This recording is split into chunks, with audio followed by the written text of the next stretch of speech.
지금 이 시간에 제가 준비한 짧은 뮤직비디오를 하나 보도록 하겠습니다. 그 가사와 곡을 집중하시면서 한번 봐주시죠. 아는 얼굴 다 모였네 여기에 한 공간에 다 있는 게 신기해.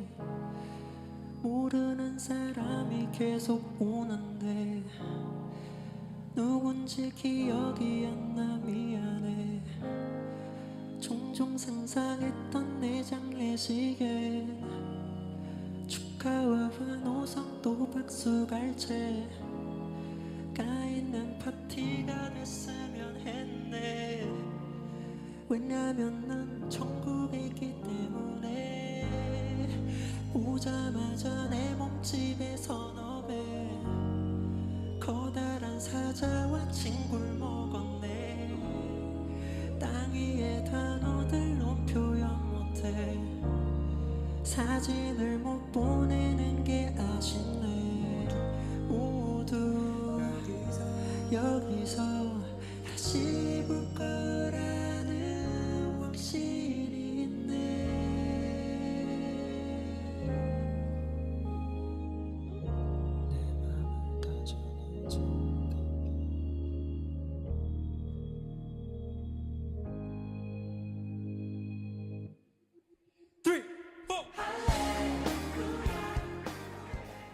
이 노래는요, 이찬혁이라는 가수가 부른 장래희망이라는 곡입니다. 이 가수는 옛날 K-팝 스타의 혜성과 같이 등장해가지고 동생과 함께 그 선교사, 몽골 선교사님의 자녀로 잘 알려졌었죠. 이 가수는 자신의 장례식과 죽음 이후의 세상을 상상하면서 이 노래를 지었습니다. 그는 자기 장례식이 축제 같기를 원한 것 같습니다. 죽음 이후에 자신이 머무는 곳이 바로 천국이라는 확신이 있었기 때문에 장례식장에 모인 사람들 너무 울지 말라고 부탁을 하고 있습니다. 노래 속에서 그는 커다란 사자와 친구가 되는 장면을 상상하고 있습니다. 세상의 단어로 표현할 수 없는 것, 모두가 다시 만나는 확신이 있는 나라를 꿈꾸고 있습니다. 여러분 어떻습니까? 어디서 많이 본 듯한 장면 아닙니까? 사자와 아이가 함께 어우러져 사는 나라. 바로 오늘 본문 이사야 11장이 묘사하는 하나님의 나라, 그 천국의 모습입니다. 가수 이찬혁 씨가 상상한 그 나라의 모티브는 바로 성경이었습니다. 하지만 이찬혁 씨가 노래한 나라와 오늘 이 성경에 이사야가 묘사한 나라의 차이점도 있습니다. 그게 뭐냐? 이 가수는 죽음 이후에 펼쳐질 나라를 그리고 있지만은 오늘 이 성경이 소개하는 유토피아는요, 바로 그들이 발 딛고 선 그 땅에서 이루어질 나라를 소망하고 있기 때문입니다. 저는 오늘 이 말씀을 통해서 지금 우리가 사는 동안 추구하고 누리며 살아가야 할 그 하나님의 나라를 여러분들에게 소개하고자 합니다. 과연 그 나라는 어떤 모습인지, 누가 그 나라를 선사하며 우리는 그 나라를 위해 무엇을 해야 할지를 이 말씀을 통해 교훈받고자 합니다. 하나님의 나라, 사람이 살만한 세상이라는 제목으로 설교할 때 주님 나라가 우리 심령과 가정, 교회, 또 이 분열과 대립으로 얼룩진 이 나라 가운데 충만히 임하기를 주님의 이름으로 축복합니다.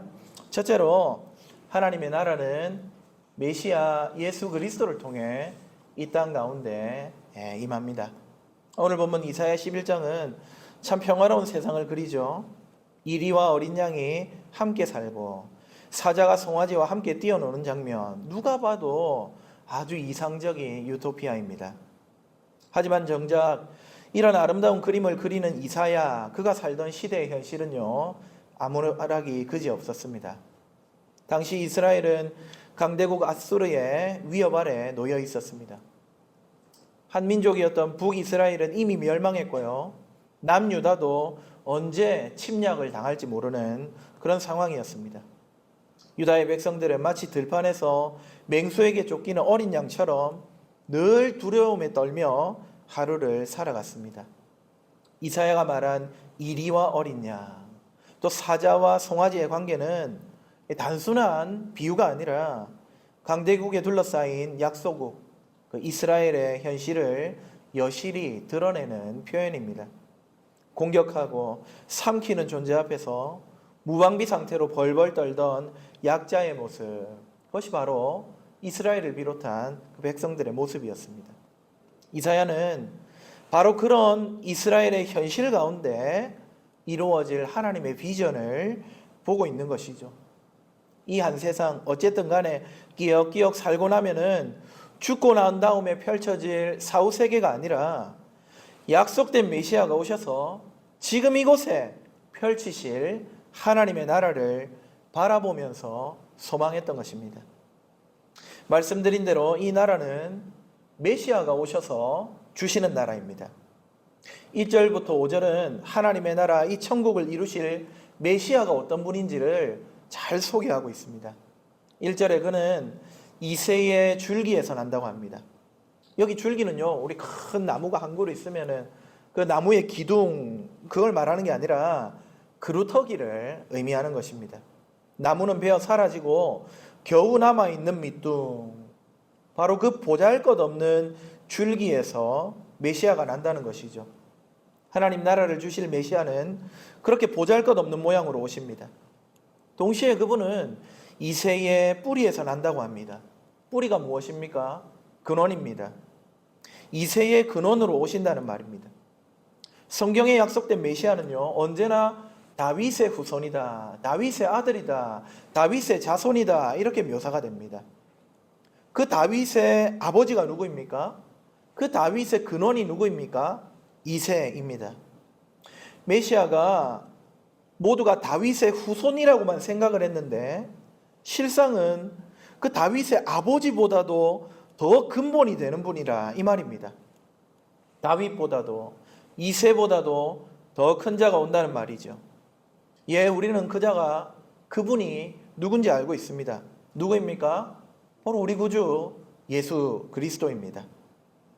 예수님은 다윗의 자손으로 오셨지만 후손인 예수님이 선조 다윗보다 더 크고 근본적인 왕이십니다. 예수님은 또한 오늘 말씀에 여호와의 영이 충만하다고 합니다. 요단강에서 세례를 받으실 때 우리 주님 생각해 보십시오. 성령으로 세례를 받으시고 성령이 충만하여 공생애를 시작하셨습니다. 또 이전에 그렇게 충만하게 받은 여호와의 영은 지혜와 총명의 영이라고 하죠. 지혜가 무엇입니까?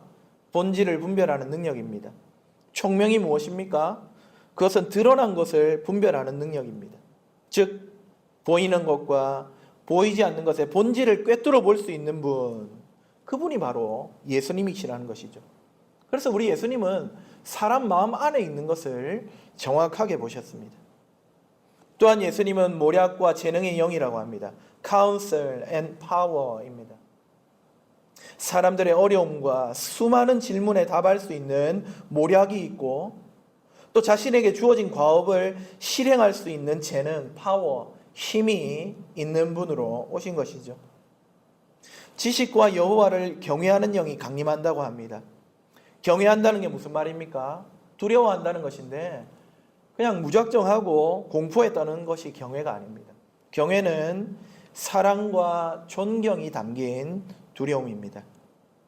깊이 사랑하는 마음으로 존경하며 섬기는 것, 숭배하는 것, 예배하는 것, 그것이 바로 경외입니다. 여러분, 깊이 사랑하는 관계에 두려움이 깃드는 것 여러분도 경험하지 않으셨습니까? 부부가 오랫동안 깊이 사랑하면 어떻게 됩니까? 경외하게 됩니다. 두려워하게 됩니다. 그래서 부인이 하지 말라면 남편들은 끽소리 못하고 안 하게 됩니다. 이런 게 바로 그런 겁니다. 두려워서 못합니다. 이게 맞나 싶지만 그런 겁니다. 예수님은 하나님을 경외하며 그분의 뜻을 행하기를 즐거워한다고도 오늘 말씀이 이야기합니다. 예수님이 뭐라고 하셨습니까? 아버지의 뜻이 자신의 양식이라고까지 말씀하셨습니다. 자, 그렇게 3절 말씀처럼 여호와를 경외하며 섬기며 사랑하는 것을 우리 주님은 즐거워하셨습니다. 3절 하반에 나온 대로 눈에 보이지 않는 것을 보고 귀에 들리지 않는 것을 들으며 정의로운 판단을 하는 분이셨습니다. 예수님 계실 때 예수님의 큰 대적들 바리새인들이죠.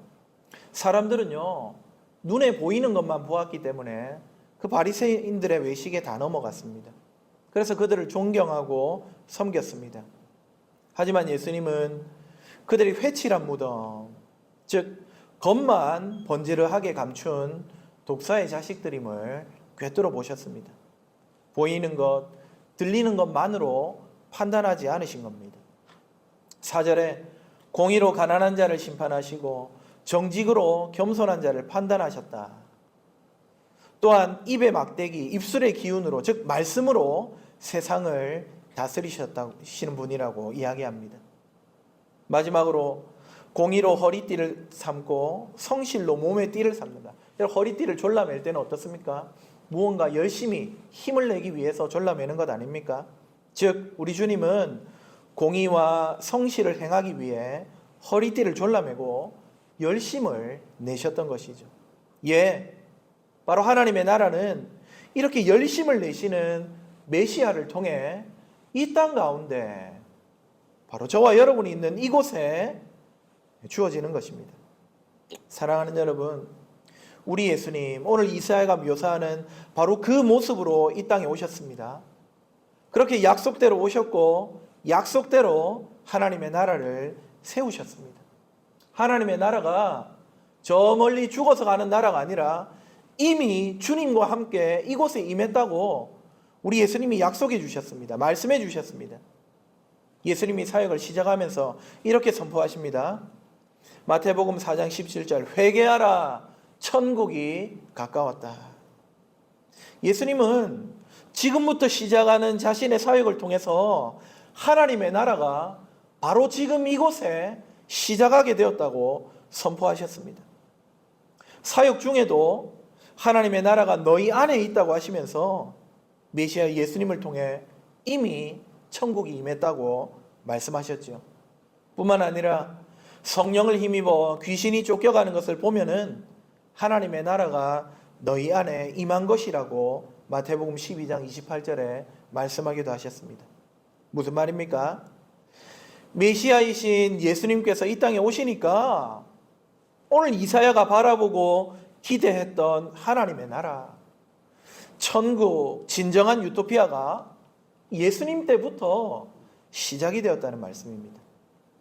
예수께서 우리에게 이미 천국을 주신 줄 믿으시기를 주님의 이름으로 축복합니다.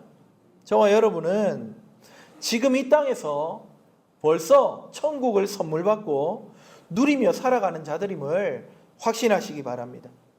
사람들은 천국이라고 하니까 병도 없고 가난도 없고 문제도 없고 그런 세상을 생각합니다. 그러다 보니까 아무도 지금 이곳에 천국이 임했다고 잘 상상하지 못합니다. 하지만 여러분, 하나님의 나라는 믿음으로 보고 누리는 나라입니다.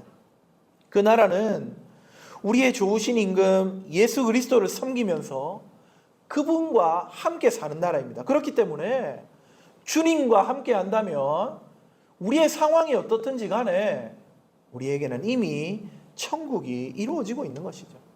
그 어디나 하늘나라, 그 찬송이 괜히 나온 게 아닌 것입니다. 사랑하는 여러분, 우리 구주 예수님을 믿고 바라보는 자에게 바로 지금 이곳에서부터 천국이 펼쳐진다는 사실을 믿으시기 바랍니다. 우리는 메시아 예수님 안에서 벌써 하나님 나라 안에 들어와 있습니다.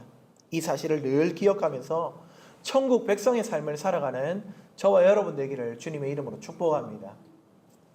둘째로, 그렇다면 그 하나님의 나라는 어떤 나라일까요? 이 메시아이신 예수 그리스도께서 우리에게 주신 하나님의 나라는 바로 사람이 살만한 나라입니다. 오늘 이사야가 묘사하는 천국의 모습을 다시 한번 우리 읽어보실까요? 이사야 11장 6절부터 9절입니다. 여러분 성경을 열어서 11장 6절부터 9절 같이 한번 읽어봅시다. 시작. 그때에 이리가 어린 양과 함께 살며 표범이 어린 염소와 함께 누우며 송아지와 어린 사자와 살찐 짐승이 함께 있어 어린아이에게 끌리며 암소와 곰이 함께 먹으며 그것들의 새끼가 함께 엎드리며 사자가 소처럼 풀을 먹을 것이며 젖 먹는 아이가 독사의 구멍에서 장난하며 젖된 어린아이가 독사의 굴에 손을 넣을 것이라. 내 거룩한 산 모든 곳에서 해댄도 없고 상함도 없을 것이니 이는 물이 바다를 덮음같이 여호와를 아는 지식이 세상에 충만할 것임이니라. 형 어떻습니까? 오늘 이사야가 묘사하는 메시아가 주실 하나님의 나라, 저는 이 하나님의 나라를 한마디로 표현해서 사람이 살만한 나라다, 사람이 살만한 세상이다, 이렇게 말씀드리고 싶습니다. 어린 양, 어린 염소, 송아지, 어린아이와 같은 약자들, 소외된 자, 실패한 자들, 그들이라 할지라도 공격과 해를 받지 않는 나라, 그것이 바로 사람이 살만한 나라, 하나님 나라입니다.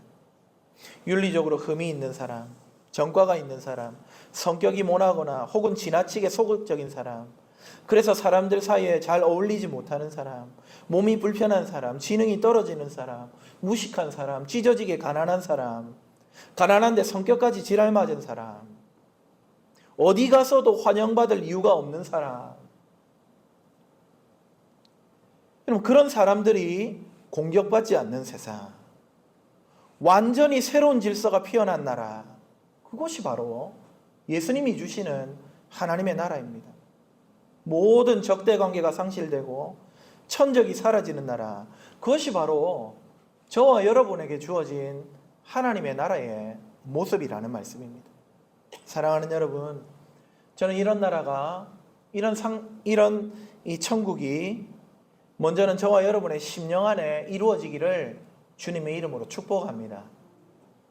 내 안에 천적이 있으면은 하나님 나라를 어떻게 누리겠습니까? 밉고 짜증나고 한 소리 하고 싶은 사람, 그런 사람이 마음에 있으면은요, 오늘 이런 상생의 나라는 누릴 수가 없습니다. 그러니 여러분 좀 봐주십시오. 조금 너그럽게 이해해 주세요. 교회 와서 꼴사납게 구는 사람 있어도 좀 봐주십시오.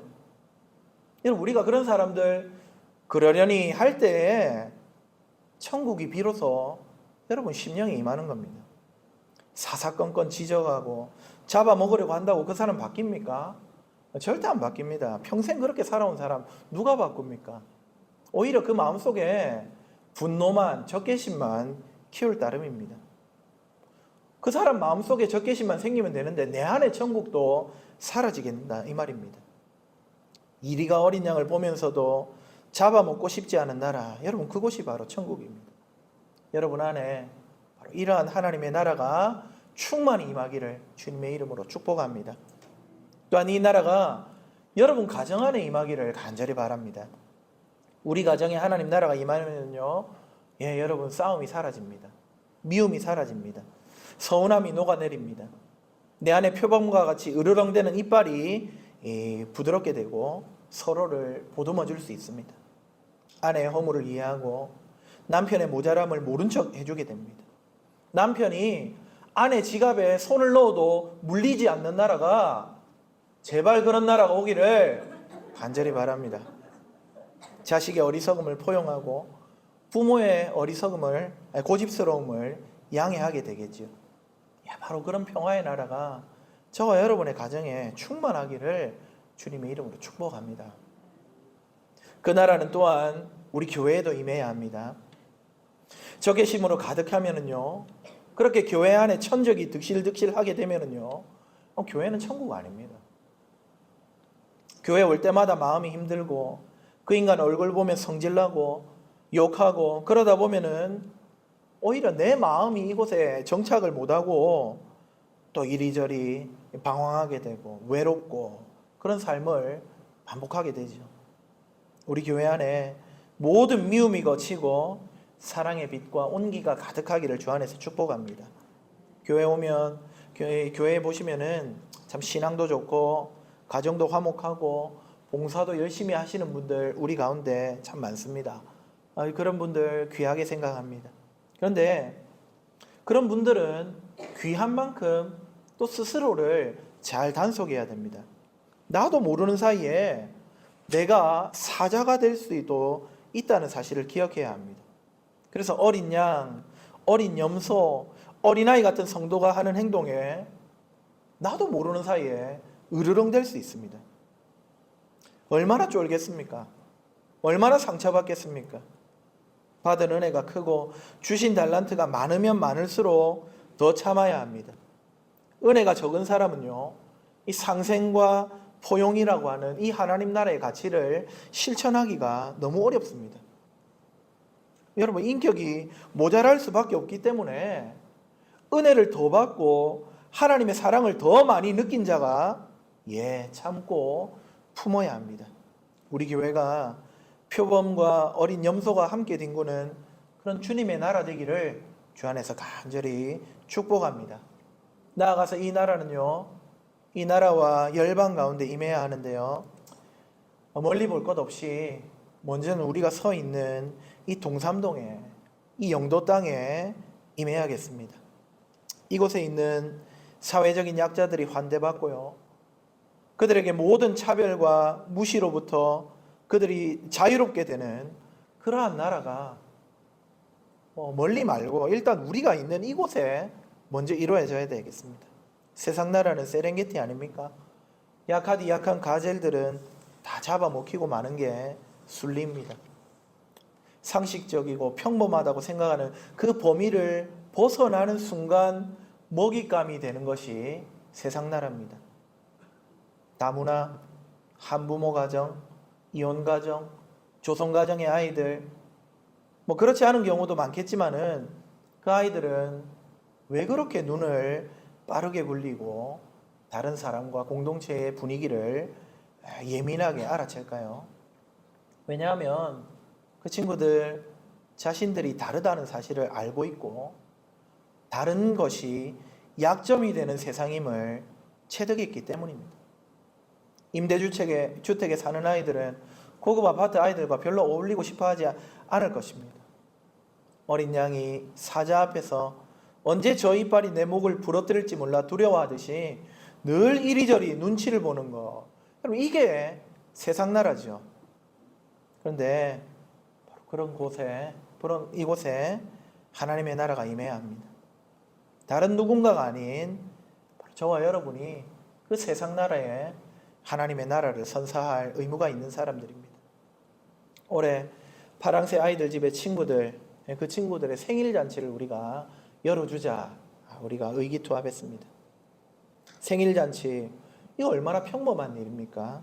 그런데 그 평범한 일상을 누리기 힘든 친구들, 그 친구들 다독이고 우리와 같은 평범한 시간을 보낼 수 있도록 작은 힘을 보태는 것, 이것이 바로 하나님의 나라를 그곳에 임하게 하는 일이겠죠. 우리의 작은 손길을 통해서 아이라면 의례에 누려야 할 것들을 누리게 해주는 일이 이루어지는 것입니다. 그냥 사람답게 사는 세상이 펼쳐지는 것이죠. 그렇게 하나님의 나라가 우리를 통해 이 땅 가운데 임하지 않겠습니까? 모든 차별과 소외가 사라지고 평범한 일상이 지탱되는 세상, 저와 여러분을 통해 이 지역과 사회에 펼쳐지기를 주 안에서 축복합니다. 말씀을 맺겠습니다. 사랑하는 성도 여러분, 하나님 나라는 우리의 메시아이신 예수 그리스도를 통해 저와 여러분에게 이미 주어졌습니다. 그 나라는 약육강식의 질서가 사라지고 되려 사랑과 평화, 공존이 넘치는 세상입니다. 그 나라가 여러분의 심령, 우리의 가정, 우리 교회, 그리고 이 지역에 임하기를 소망합니다. 우리의 작은 사랑과 섬김을 통해서 이 땅에 하나님의 나라가 심기는 놀라운 기적이 일어나기를 주님의 이름으로 축복합니다. 아멘.